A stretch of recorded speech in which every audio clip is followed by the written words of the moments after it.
Nesse vídeo eu vou falar sobre hiperprolactinemia. A prolactina é um hormônio produzido pela hipófise anterior, assim como o GH, como o TSH, CTH, e é responsável pela produção do leite materno.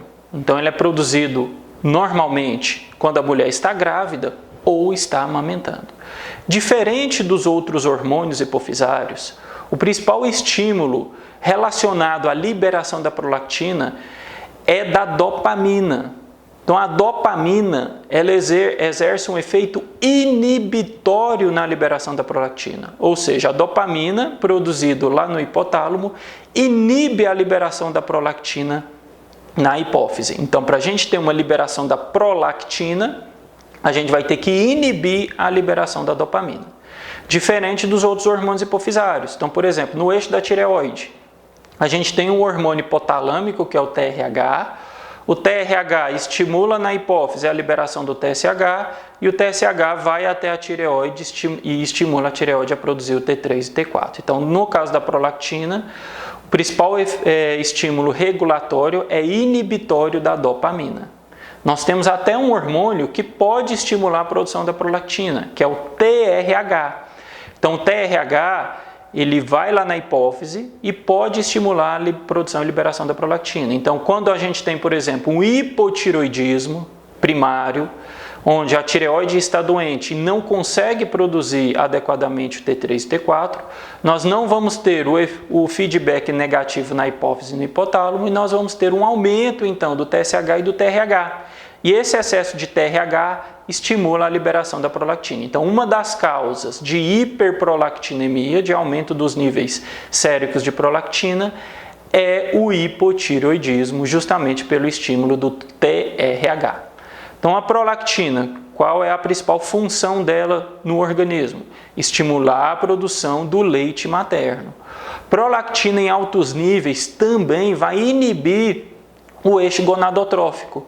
Então, a prolactina em altos níveis vai diminuir, os pulsos de liberação do GNRH, inibindo, então, a liberação do LH e do FSH, causando tanto infertilidade como problemas sexuais, tanto no homem como na mulher. Então, a hiperprolactinemia se caracteriza por aumento dos níveis séricos de prolactina, aumento dos níveis de prolactina no sangue. Nós temos causas fisiológicas, em que é normal a gente encontrar essa prolactina alta, como gravidez, gestação, lactação. Então, a mulher está amamentando, a gente vai encontrar prolactina alta. Qualquer estímulo mamário ou torácico, a gente pode ter também a liberação da prolactina. Então, se eu tiver a mulher que coloca um piercing na mama, pode ter aumento da prolactina. Uma queimadura, um herpes zoster, um traumatismo torácico, tudo isso pode aumentar a liberação da prolactina. E nós temos um estímulo também para a liberação da prolactina durante o sono e o estresse. Então, essas são causas fisiológicas de aumento da prolactina, ou seja, é normal eu encontrar uma prolactina alta. E as outras causas? Diante de um paciente com hiperprolactinemia, o que eu tenho que investigar? Eu tenho sempre que investigar uso de medicamentos. Então, a principal causa de hiperprolactinemia é o uso de medicamentos. E vários medicamentos que a gente usa no dia a dia. Então, metildopa, atenolol, uso de estrogênios, haloperidol pode causar aumento da prolactina, reserpina, metoclopramida, que a gente usa muito em problemas gástricos, fluoxetina, que é um antidepressivo muito usado na prática, cimetidina, morfina e vários outros medicamentos. Então, nós temos dezenas de medicamentos que podem causar hiperprolactinemia. Então, sempre, diante de um paciente com hiperprolactinemia, a primeira coisa que a gente tem que afastar, uso de medicamento. Eu não sei se esse medicamento causa hiperprolactinemia. Pesquisa, porque a principal causa de aumento da prolactina é o uso de medicamento. Lembrar sempre que, nesses casos, geralmente a gente tem uma prolactina menor do que 100. Então, se eu tenho uma prolactina menor que 100, eu vou pensar, por exemplo, na hiperprolactinemia por uso de medicamento. Mas se eu tenho uma prolactina muito alta, maior que 100, 150, 200, aí eu já tenho que pensar, por exemplo, no adenoma hipofisário produtor de prolactina, ou seja, um tumor benigno da hipófise produtor de prolactina. Tá? Então, geralmente, no uso de medicamentos, eu tenho uma prolactina menor do que 100. Outras causas de hiperprolactinemia, acromegalia. Então, eu posso ter um tumor, um adenoma hipofisário, produtor tanto de prolactina como de GH. Então, na acromegalia, eu posso ter uma cosecreção de GH e prolactina. Hipotireoidismo primário. Então, diante de uma hiperprolactinemia, é interessante eu afastar o hipotireoidismo. Lembrar que no hipotireoidismo primário eu vou ter o aumento do TSH e do TRH, e o TRH em excesso ele estimula a glândula hipófise a produzir prolactina. Tumores do sistema nervoso central, qualquer tipo de tumor pode causar hiperprolactinemia, principalmente por compressão da haste hipotálamo hipofisária. Então a gente tem uma haste que liga o hipotálamo à hipófise. É onde o hipotálamo libera os hormônios hipotalâmicos e esses hormônios hipotalâmicos eles vão chegar até a hipófise por essa haste.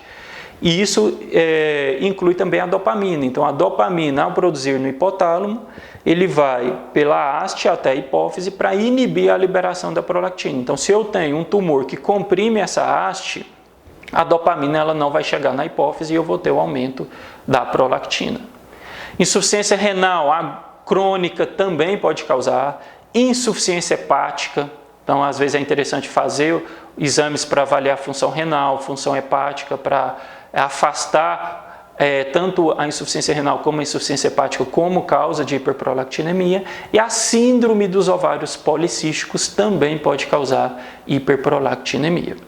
Além dessas causas, nós temos uma outra causa muito importante de aumento da prolactina, que são os adenomas hipofisários produtores de prolactina, ou seja, tumores na hipófise, que a gente chama também de prolactinomas, e esses tumores eles produzem prolactina. Nós temos microadenomas, quando são menores que 10 milímetros. Então, os microadenomas são encontrados principalmente em mulheres, numa relação de 20:1, então 20 mulheres para um homem, e geralmente acomete mais mulheres entre 20 e 40 anos. E nós podemos encontrar também os macroadenomas, que aí são mais comuns em homens. Então, microadenomas, geralmente a gente encontra nas mulheres, e os macroadenomas nos homens. Nesses casos, quando a gente tem ou micro ou macroadenoma, geralmente a gente tem prolactina maior do que 100. Então, se eu tenho um paciente, ele está usando um medicamento que pode aumentar a prolactina, mas ele tem uma prolactina de 200, isso é atípico para o uso de medicamento. Então, eu vou ter, por exemplo, que fazer uma ressonância para avaliar a presença do adenoma hipofisário produtor de prolactina, ok? Então, lembrar disso, microadenoma mais comum em mulheres e o macroadenoma geralmente a gente encontra nos homens. Quais são os sintomas mais comuns da hiperprolactinemia? Então, se é o hormônio responsável pela produção do leite materno, nós vamos ter galactorreia. Se o excesso de prolactina inibe o eixo gonadotrófico, a mulher, por exemplo, vai ter amenorreia. Ela não vai ter produção adequada de LH, FSH e não vai menstruar. Além disso, ela não vai ovular, infertilidade, e vai diminuir a produção dos hormônios sexuais, diminuição de libido. Então, são as manifestações clínicas mais comuns: amenorreia, galactorreia, infertilidade e redução de libido. Se eu puder pegar 2 desses para considerar como os mais comuns e mais importantes, amenorreia, galactorreia. Amenorreia, galactorreia.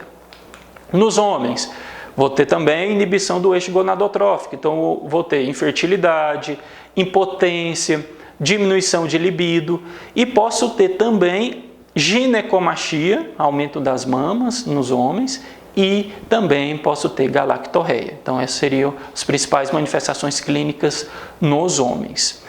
Como é que eu vou fazer esse diagnóstico? Então, se eu tenho um aumento da produção e liberação de prolactina, eu vou solicitar os níveis séricos de prolactina. Então, eu vou solicitar lá no exame, solicito prolactina e vou encontrar então uma prolactina aumentada.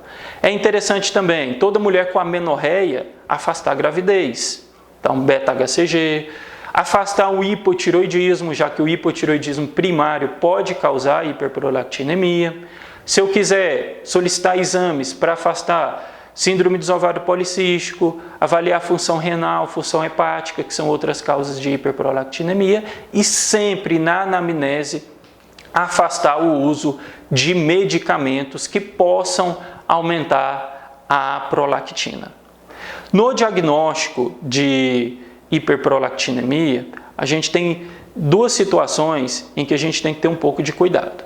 Se eu tiver, por exemplo, um paciente com macroprolactinoma ou com um adenoma hipofisário, um microprolactinoma, e esse paciente eu espero então encontrar níveis altos de prolactina. Então, se eu tenho um paciente com macroprolactinoma, com nível, eu espero encontrar uma prolactina muito alta. Se eu tenho esse paciente com macroprolactinoma e uma prolactina baixa, eu tenho que suspeitar do efeito gancho. O que seria isso? Quando a gente vai fazer a análise laboratorial da prolactina, alguns laboratórios usam a metodologia em que a gente tem dois anticorpos, esses dois anticorpos se ligam ao antígeno, que no caso é a prolactina, para o aparelho poder ler, né, a quantidade de prolactina no sangue. Então, eu tenho o anticorpo de captura, ele se liga na prolactina e depois o anticorpo sinalizador se liga a esse complexo. E aí eu vou ter como medir o nível de prolactina no sangue.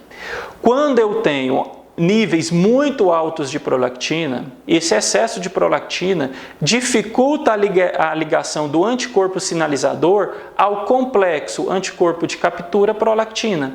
Então, não vou ter a formação do que a gente chama de complexo sanduíche, ou efeito sanduíche, que seria um anticorpo no meio, né? Vamos supor o hambúrguer, que é a prolactina, e depois o outro pão, que seria o anticorpo sinalizador. Então, eu tenho o complexo sanduíche, que vai me permitir avaliar o nível de prolactina. Então, quando a prolactina está muito alta, ela dificulta a ligação desse anticorpo sinalizador à prolactina. Então, ao fazer o exame, a gente vai encontrar baixos níveis de prolactina. Então, quando eu suspeito do efeito gancho, eu peço para o laboratório fazer uma diluição do soro do paciente e aí eu tiro esse efeito gancho, né, esse efeito confundidor, ok?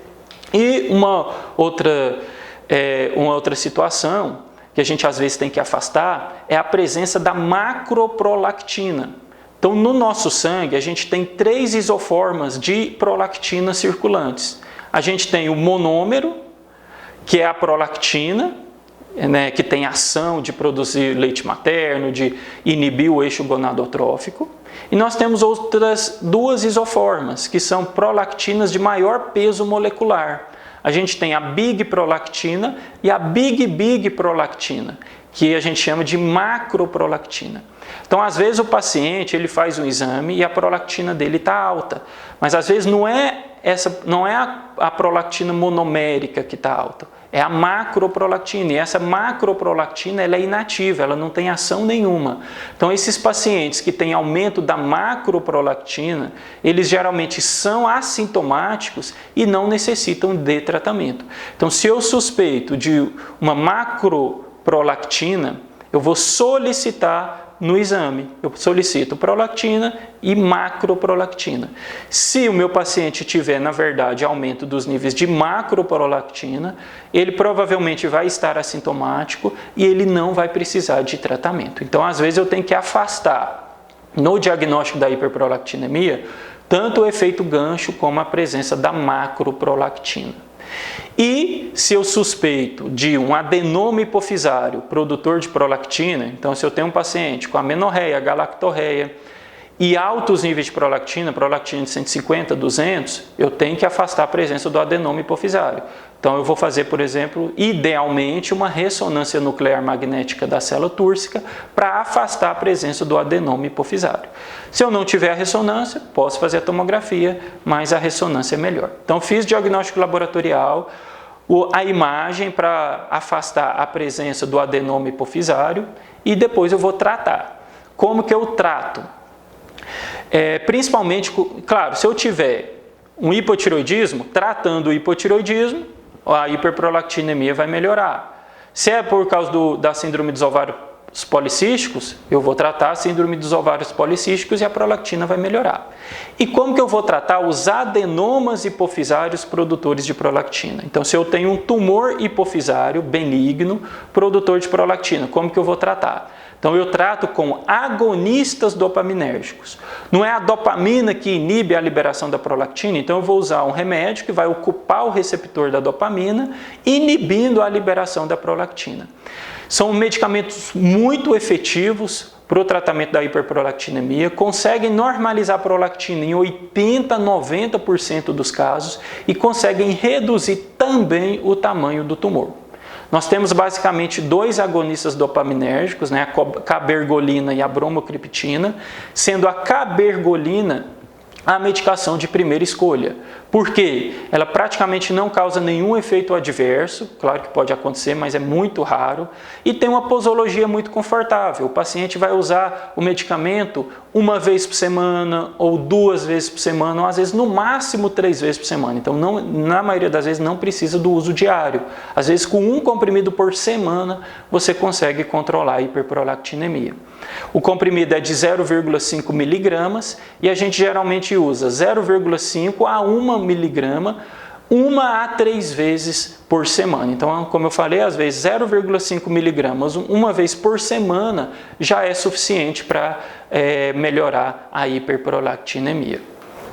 A bromocriptina também pode ser usada, mas geralmente é a medicação de segunda escolha, por causa dos efeitos colaterais, né, importantes, que a maioria dos pacientes eles têm principalmente náusea e vômito, mas pode também ter tontura, cefaleia e fadiga.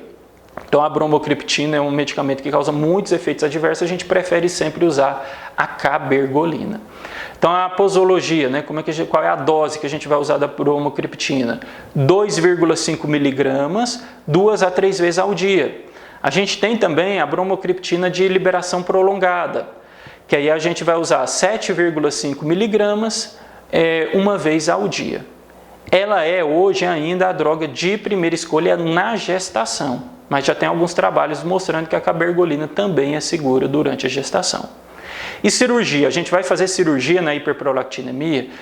Geralmente não. Então, o tratamento da hiperprolactinemia, seja um microadenoma ou um macroadenoma, é com medicamento, é com agonista dopaminérgico. Quais seriam as situações em que a gente poderia fazer a cirurgia transesfenoidal?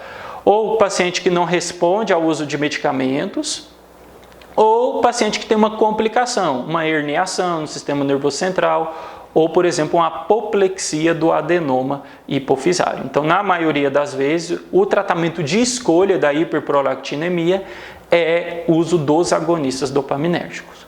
Vamos lá fazer algumas questões. Então, uma paciente recentemente diagnosticada com prolactinoma apresenta um irmão e uma irmã acometidos pela mesma patologia, ou seja, tem uma história familiar importante de hiperprolactinemia por adenoma hipofisário produtor de prolactina. Na investigação etiológica, qual dos exames abaixo você não solicitaria? O que ele quer aqui?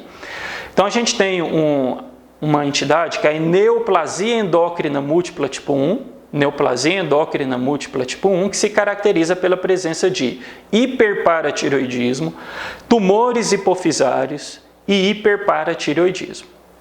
Então, a gente tem as neoplasias endócrinas múltiplas, esporádicas ou familiares. Então, no caso aqui, PTH e cálcio para hiperpara, gastrina para o tumor pancreático, para avaliar o gastrinoma. Então, aqui a resposta seria calcitonina, porque a calcitonina a gente pede pensando no carcinoma medular da tireoide. O carcinoma medular da tireoide ele faz parte do espectro da neoplasia endócrina múltipla tipo 2. Então, no caso aqui, a resposta é a letra D, calcitonina. Mulher de 25 anos com queixa de irregularidade menstrual e galactorreia. Pensar na hiperprolactinemia. Prolactina alta, 125. Ressonância da hipófise mostrando lesão de 8 milímetros à direita da linha média, compatível com adenoma, ou seja, ela tem um microprolactinoma. Então, lembrar, microprolactinoma, microadenoma, presente em mulheres e o macro nos homens. Então, marca a alternativa incorreta. Os microprolactinomas são mais comuns do que os macroprolactinomas nas mulheres? Ok. Enquanto nos homens ocorre inverso? Correto. As manifestações clínicas mais comuns no homem são devidas ao efeito de massa do tumor e alterações da função sexual? Com certeza. Então, no homem não é mais comum macroprolactinoma? Então, macro, por ser maior, pode causar efeito de massa. Além disso, a prolactina inibe o eixo gonadotrófico, causando alterações sexuais no homem.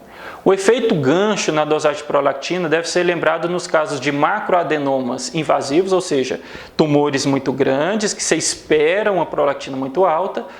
Com dosagem pouco elevada de prolactina, é justamente isso. É nesses casos que você vai suspeitar do efeito gancho. Eu tenho macroprolactinoma, eu espero uma prolactina muito alta, mas quando eu faço o exame a prolactina está baixa. O tratamento cirúrgico é a primeira opção nos casos de macroprolactinoma invasivo com extensão supracelular. Então, mesmo nos casos de macroprolactinomas, a gente vai sempre tratar inicialmente com os agonistas dopaminérgicos. Então, essa está errada.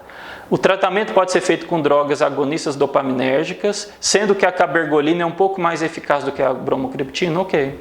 Então, letra D é a alternativa incorreta. Uma mulher de 28 anos desenvolve amenorreia, galactorreia e dificuldades visuais. Na avaliação endócrina, a prolactina é de 300 e a ressonância mostra lesão celular com expansão supracelular até o quiasma óptico. O tratamento indicado para o caso é, mesmo sendo macroprolactina, a gente vai usar inicialmente a agonista dopaminérgica. Então, a letra A é a alternativa correta. Paciente de 35 anos, nulípara, com ciclos menstruais regulares e sem fazer uso de anticoncepção hormonal. Procurou um médico da unidade básica de saúde, queixando-se de galactorreia há 3 meses, ou seja, saída de leite nas mamas. Qual é o hormônio que produz leite? Prolactina. A paciente relata estar fazendo uso de algumas medicações. Visando a resolução do problema, o médico propõe a suspensão dessas medicações, exceto de uma que não tem relação com a etiologia. Assinale qual a medicação é essa. Então, alfa-metildopa pode causar? Sim. Haloperidol e supirida, sim. E cabergolina? Pelo contrário, a cabergolina ela é usada para o tratamento da hiperprolactinemia. Então, a alternativa correta é essa, né? Cabergolina. Mulher de 35 anos, portadora de esquizofrenia, apresenta ausência de catamênio há 4 meses e galactorreia, ou seja, amenorreia, galactorreia, pensar na hiperprolactinemia. Ela vem em uso de risperidona e haloperidol. Exames, FSH baixo, LH baixo, estradiol baixo. Lembrar que a hiperprolactinemia inibe o eixo gonadotrófico. Eu não vou ter liberação do LH, não vou ter liberação adequada de LH, FSH e não vou ter o estímulo então para a produção do estradiol, que é o principal hormônio feminino. E a prolactina 190, então apesar dela estar usando medicamentos que aumentam a prolactina dela está acima de 100. Então a gente tem sempre que pensar no adenoma hipofisário, produtor de prolactina. Então assinale a alternativa correta. Trata-se de hiperprolactinemia não tumoral. É dispensável a realização de imagem por ressonância magnética da célula túrcica? Então, lembrar, como está acima de 100, a gente tem que pensar no adenoma. Trata-se de falência ovariana precoce. Está indicado o início da terapia com estrogênio e progesterona? Se fosse falência ovariana, eu teria o estrogênio baixo, mas o meu FSH estaria alto, assim como o meu LH. Então, não é falência ovariana prematura. Está indicada a realização de imagem por ressonância? Ok. Por quê? Porque a prolactina está muito alta, a gente tem que suspeitar do adenoma hipofisário. Uma paciente se apresenta com amenorreia e galactorreia. Pronto, hiperprolactinemia. Seus níveis de prolactina estão elevados. Ela não tem e nem nunca, ela não está e nem nunca esteve grávida. Além de pesquisar a presença de um prolactinoma, também é necessário estudar outras causas que levariam ao aumento da prolactina, como elevação da dopamina aumentaria a prolactina? Pelo contrário, a dopamina inibe a liberação da prolactina. Então, se eu tiver dopamina alta, eu vou ter prolactina baixa. Elevação do GABA? Também não. Ativação do receptor da histamina? Também não. E elevação do TRH, do hormônio liberador da tireotrofina? Com certeza. Então, o TRH, quando está aumentado, ele pode estimular a liberação da prolactina. Por isso que no hipotireoidismo, a gente pode encontrar uma hiperprolactinemia. Na hipofunção gonadal, provocada pelo aumento da prolactina, o mecanismo é qual? Então, o aumento da prolactina vai inibir a atividade pulsátil, vai inibir a liberação do GNRH, com isso eu não vou ter a liberação tanto do LH como do FSH. Então a resposta correta é a letra B. Suspensão da atividade pulsátil do GNRH, a prolactina causa isso, e luteinização inadequada. Ok? Então isso é o que eu queria dizer sobre hiperprolactinemia, espero que vocês tenham gostado. Até mais!